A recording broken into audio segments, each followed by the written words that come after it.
स्वामी समर्थ. श्री गुरुदेव दत्त. नमस्कार प्रिय स्वामी भक्तांनो. तुम्ही जर खरे स्वामी भक्त असाल तर स्वामींच्या या मंत्राला अजिबात दुर्लक्षित करू नका. हा मंत्र फक्त शब्दांचा संच नाही, तर तो एक जिवंत शक्ती आहे. हा मंत्र म्हणजे दैवी ऊर्जेचा स्रोत आहे. हा तुम्ही श्रद्धेने, निष्ठेने आणि समर्पणाने हा मंत्र उच्चारत राहा. नसल जमेत तर निदान श्रवण तरी करा. हा मंत्र जेव्हा तुम्ही श्रवण करत राहता तेव्हा स्वामींची कृपा तुमच्यावर होते. स्वामी समर्थ महाराज म्हणतात, जो माझा मंत्र ओठी ठेवेल त्याच्यावर माझी कृपा ही सदैव राहील. हा मंत्र संकटांपासून संरक्षण करणारा, जीवनामध्ये सकारात्मक परिवर्तन घडवणारा आणि आध्यात्मिक उन्नती साधणारा आहे.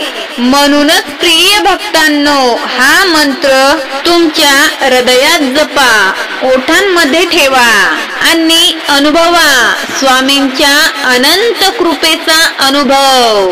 प्रिय भक्तांनो, कधी असा विचार केला आहे का की काही लोक हे जन्मतः श्रीमंत असतात, तर काही लोक हे त्यांच्या वाट्याला निस्ती गरिबीच असते. म्हणजेच की काहींना पैशाची कधीच कमतरता भासत नाही, तर काहींना रुपयासाठीही दर भटकावे लागते. तर भक्तांनो, तुम्हालाही जर खरंच श्रीमंत व्हायचे असेल तर याचं गूढ या स्वामी समर्थ महाराजांच्या अत्यंत शक्तिशाली मंत्रामध्ये दडलेला आहे. जो भक्त हा मंत्र श्रद्धेने आणि समर्पणाने ऐकेल त्याला नक्कीच स्वामी माऊली अपार धनसंपत्ती प्राप्त करून देतील. तोही वैभवात लोळू लागेल. असे सांगितले जाते की ज्या व्यक्तीचे जीवन दुःखाने भरलेले असेल त्याला सर्व प्रकारच्या वेदना, आजार आणि कर्ज अशा अनेक समस्यांनी ग्रासलेला असेल आणि जो अपार धनसंपत्तीची इच्छा करत असेल त्यानेच हा मंत्र ऐकला पाहिजे. कारण हा मंत्र आहे दैवी शक्तीचे जिवंत रूप. हा मंत्र ऐकता क्षणीच तुमच्या दारिद्र्य जीवनात उलथापालथ सुरू होईल. तुमच्या शरीरात, तुमच्या मनात आणि तुमच्या घरामध्ये हा मंत्र जो ऐकेल त्याच्यामध्ये जबरदस्त परिवर्तन होऊ शकतं. गरिबीचे जंजाळ नष्ट होऊ लागेल आणि समृद्धीच्या मार्गावर तुमच्या पावलांची दिशा वळू लागेल. भक्तांनो, हा मंत्र फक्त अनुभवण्यासाठी नाही किंवा ऐकण्यासाठी नाही, तर तो स्वामींची कृपा प्राप्त करून देणारा आहे.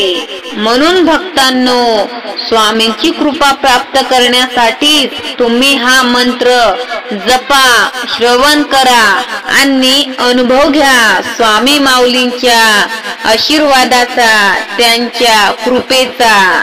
भक्तांनो, तुम्ही कधी असा विचार केला आहे का की काही लोकांकडे पैसा हा खोऱ्याने ओढला जातो, तर काहींना दिवस रात्र मेहनत करूनही दारिद्र्य सोडत नाही.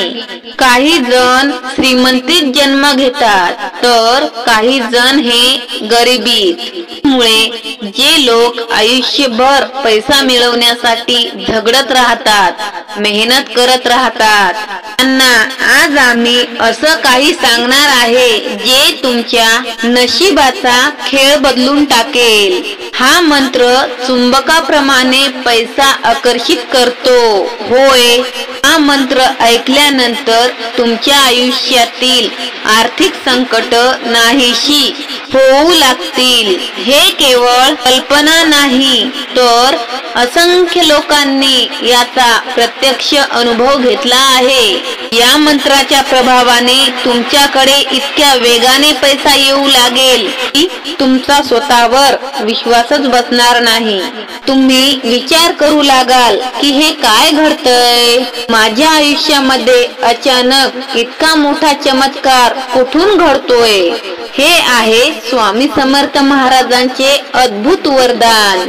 जो हा मंत्र मनापासून श्रद्धेने ऐकेल व जपेल त्याच्यावर धनसंपत्तीचा अखंड वर्षाव होईल. भक्तांनो, ही संधी उधळून लावू नका. हा मंत्र ऐका, जपा आणि अनुभवा स्वामींच्या कृपेचा महिमा. काही लोक मंत्र ऐकल्याने कुठे पैसे मिळतात का असे म्हणून हा मंत्र सोडून देतील, पण तसं करू नका स्वामी भक्तांनो. हा मंत्र तुम्ही नक्कीच शेवटपर्यंत 108 वेळा ऐका. हा मंत्र तुमचे जीवन बदलून टाकेल. तुमच्या जीवनातले सर्व प्रकारची संकट हे या मंत्राने दूर होतील. हा मंत्र जो भक्त मनातून ऐकेल त्याच्या जीवनात या मंत्राने आमूलाग्र बदल नक्कीच घडेल. भक्तांनो, काही मंत्र असे असतात जे ऐकले तरीही आपल्या जीवनात आमूलाग्र बदल घडून आणतात. आज आम्ही तुम्हाला अशाच एका गुप्त मंत्राची शक्ती सांगणार आहोत की दारिद्र्य नष्ट करून तुमचं नशीब उजळवते. हा मंत्र जो नित्यनेमाने सातत्याने 108 वेळा ऐकतो त्याच्या जीवनात अपार चमत्कार घडतो. या मंत्राने त्याच्या आयुष्यात अपार धनसंपत्ती येऊ लागते की तो स्वतःच अचंबित होऊन जातो. गरिबी, दारिद्र्य, संकट, आर्थिक समस्या ह्या सर्व प्रकारच्या गोष्टी मागे केव्हा पडून जातील हे तुम्हाला कळणारही नाही आणि समृद्धीचं नवदार उघडेल. भक्तांनो, जर तुम्हाला प्रचंड संपत्ती हवी असेल, जर तुमच्या आयुष्यात नशिबाने मोठा खेळ करावा असं वाटत असेल तर या मंत्राचा जप करा. हा मंत्र तुमच्या जीवन बदलण्याची ताकद ठेवतो. इतकी सारी धनसंपत्ती तुमच्या आयुष्यात येऊ लागेल की तुम्ही स्वतःच विचार कराल, हे कसं शक्य आहे. माझ्या नशिबात असा अमूल्य बदल कसा झाला. हा मंत्र म्हणजे स्वामी समर्थ महाराजांचे अलौकिक वरदान. भक्तांनो, तो दिवस तुमच्या आयुष्यात लवकरच येईल. तुमच्या स्वतःच्या डोळ्यावरच तुमचा विश्वास बसणार नाही. आजपर्यंत जे केवळ कल्पनेपलीकडचं वाटत होतं ते तुम्ही प्रत्यक्ष डोळ्यांनी पाहाल. म्हणून आता चिंता आणि काळजी सोडून द्या. स्वामी समर्थ महाराजांवर पूर्ण श्रद्धा ठेवा. त्यांच्या चरणी मन अर्पण करा आणि हा मंत्र निष्ठेने भक्तिभावाने 108 वेळा संपूर्ण ऐका. हा तो मंत्र आहे नशिबाचे दार उघडणारी दिव्य शक्ती. या मंत्राच्या प्रभावाने तुमच्या जीवनात गुप्तधनाचा प्रवाह सुरू होईल आणि तुम्ही धन समृद्धीने भरभरून जाल आणि स्वामींच्या कृपेने तुमचे आयुष्य बदलू लागेल. गरिबी, आर्थिक संकट यांना कायमचं अलविदा करण्याची ही संधी चालून आली आहे. प्रिय भक्तांनो, तुमच्या जीवनात अक्षरशः अमाप धनसंपत्ती आणि वैभव यावं, लाखो करोडो रुपये तुमच्या हातात यावेत अशी तुमची इच्छा असेल का, तर ही इच्छा आता पूर्ण होऊ शकते. कारण आता मंत्र केवळ उच्चारण्यासाठी नाही, तो तुमच्या नशिबाचे बंद दरवाजे उघडण्यासाठी आहे. आजपर्यंत ज्या ज्या भक्तांनी हा मंत्र श्रद्धेने ऐकला आणि मनोभावे स्वीकारला त्यांना त्यांच्या अपेक्षेपेक्षा अधिक धनसंपत्ती प्राप्त झाली आहे. त्यांचं नशीब अचानक बदललं, गरिबी नाहीशी झाली आणि त्यांच्या जीवनात सुख समृद्धीचा वर्षाव झाला. तर मग प्रिय भक्तांनो, आता विलंब न करता श्री स्वामी समर्थ माऊलींच्या या दिव्य मंत्राचा जप श्रवण करायला सुरुवात करूया. पूर्ण श्रद्धा, भक्ती आणि निष्ठेने या मंत्राचा प्रत्येक शब्द आपल्या हृदयामध्ये साठवा. स्वामी समर्थांची कृपा तुमच्या जीवनात अपार धनसंपत्ती, सुख समृद्धी आणि शांतीचा वर्षाव करेल. त्यासाठी भक्तांनो, प्रेमाने एक लाईक या व्हिडिओला करा आणि मंत्र ऐकायला सुरुवात करा. ओम स्वामी दत्तात्रेयाय त्रिलोकनाथाय नमः. ओम स्वामी दत्तात्रेयाय त्रिलोकनाथाय नमः. ओम स्वामी दत्तात्रेयाय त्रिलोकनाथाय नमः. ओम स्वामी दत्तात्रेयाय त्रिलोकनाथाय नमः. ओम स्वामी दत्तात्रेयाय त्रिलोकनाथाय नमः.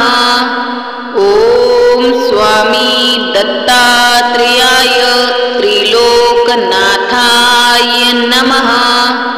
ओम स्वामी दत्तात्रेयाय त्रिलोकनाथाय नमः. ओम स्वामी दत्तात्रेयाय त्रिलोकनाथाय नमः. ओम स्वामी दत्तात्रेयाय त्रिलोकनाथाय नमः. ओम स्वामी दत्तात्रेयाय त्रिलोकनाथाय नमः. ओम स्वामी दत्तात्रेयाय त्रिलोकनाथाय नमः. ओम स्वामी दत्तात्रेयाय त्रिलोकनाथाय नमः. ओम स्वामी दत्तात्रेयाय त्रिलोकनाथाय नमः. ओम स्वामी दत्तात्रेयाय त्रिलोकनाथाय नमः. ओम स्वामी दत्तात्रेयाय त्रिलोकनाथाय नमः. ओम स्वामी दत्तात्रेयाय त्रिलोकनाथाय नमः. ओम स्वामी दत्तात्रेयाय त्रिलोकनाथाय नमः. ओम स्वामी दत्तात्रेयाय त्रिलोकनाथाय नमः. ओम स्वामी दत्तात्रेयाय त्रिलोकनाथाय नमः. ओम स्वामी दत्तात्रेयाय त्रिलोकनाथाय नमः. ओम स्वामी दत्तात्रेयाय त्रिलोकनाथाय नमः. ओम स्वामी दत्तात्रेयाय त्रिलोकनाथाय नमः. ओम स्वामी दत्तात्रेयाय त्रिलोकनाथाय नमः. ओम स्वामी दत्तात्रेयाय त्रिलोकनाथाय नमः. ओम स्वामी दत्तात्रेयाय त्रिलोकनाथाय नमः. ओम स्वामी दत्तात्रेयाय त्रिलोकनाथाय नमः. ओम स्वामी दत्तात्रेयाय त्रिलोकनाथाय नमः. ओम स्वामी दत्तात्रेयाय नमः। ओम स्वामी दत्तात्रेयाय त्रिलोकनाथाय नमः। ओम स्वामी दत्तात्रेयाय त्रिलोकनाथाय नमः। ओम स्वामी दत्तात्रेयाय त्रिलोकनाथाय नमः। ओम स्वामी दत्तात्रेयाय त्रिलोकनाथाय नमः। ओम स्वामी दत्तात्रेयाय त्रिलोकनाथाय नमः। ओम स्वामी दत्तात्रेयाय त्रिलोकनाथाय नमः। ओम स्वामी दत्तात्रेयाय त्रिलोकनाथाय नमः। ओम स्वामी दत्तात्रेयाय त्रिलोकनाथाय नमः। ओम स्वामी दत्तात्रेयाय त्रिलोकनाथाय नमः। ओम स्वामी दत्तात्रेयाय त्रिलोकनाथाय नमः। ओम स्वामी दत्तात्रेयाय त्रिलोकनाथाय नमः।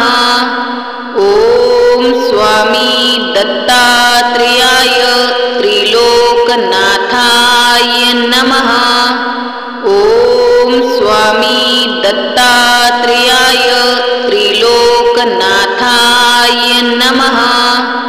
ओम स्वामी दत्तात्रेयाय त्रिलोकनाथाय नमः।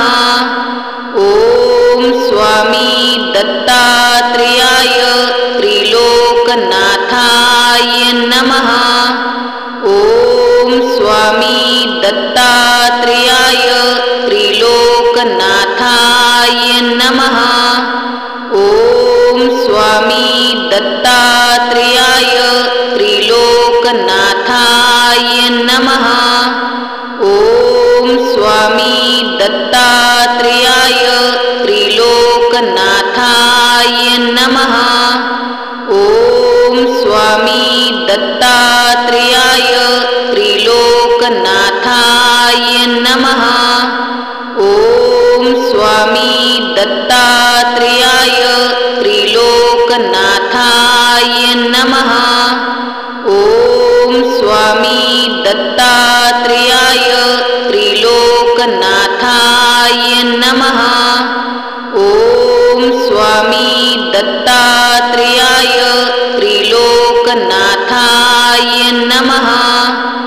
ओम स्वामी दत्तात्रेयाय त्रिलोकनाथाय नमः। ओम स्वामी दत्तात्रेयाय त्रिलोकनाथाय नमः। ओम स्वामी दत्तात्रेयाय त्रिलोकनाथाय नमः। ओम स्वामी दत्तात्रेयाय त्रिलोकनाथाय नमः। ओम स्वामी दत्तात्रेयाय त्रिलोकनाथाय नमः।